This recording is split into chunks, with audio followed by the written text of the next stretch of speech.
Bonjour et bienvenue dans cette nouvelle vidéo. Aujourd'hui, on va voir ensemble une notion très importante en français.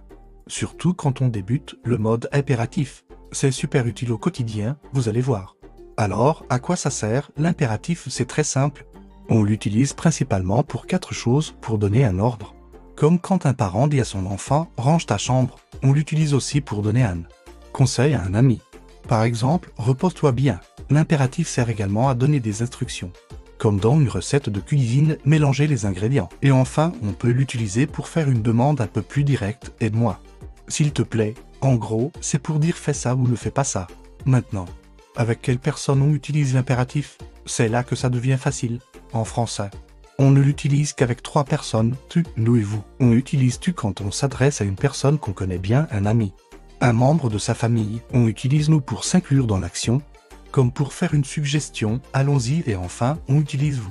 Soit pour s'adresser à plusieurs personnes, soit pour parler à une seule personne de manière polie et formelle. Passons à la formation. Comment on construit l'impératif?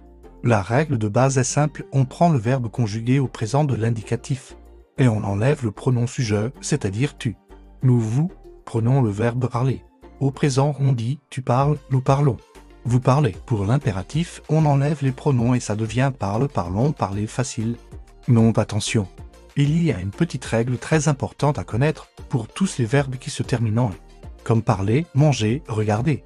On doit enlever le S final à la deuxième personne du singulier avec tu, donc. On ne dit pas parle, mais parle. On ne dit pas regarde, mais regarde, c'est une petite exception. Mais elle est essentielle.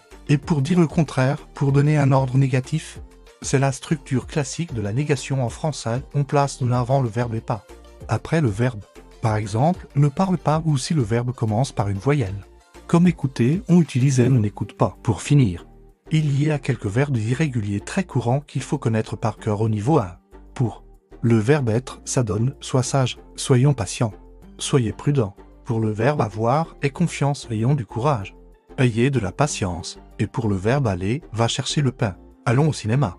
Allez tout droit. Pour résumer rapidement, l'impératif, c'est pour donner des ordres, des conseils ou des instructions. On l'utilise avec tu, nous et vous, mais sans le pronom. On enlève le est tu pour les verbes en et pour la négation, c'est ne, le verbe pas. Voilà, c'est tout pour l'impératif aujourd'hui. J'espère que cette leçon vous a aidé. N'hésitez pas à pratiquer en laissant un exemple dans les commentaires. Merci d'avoir regardé. Abonnez-vous pour plus de leçons et à bientôt pour une nouvelle vidéo. Bon apprentissage du français.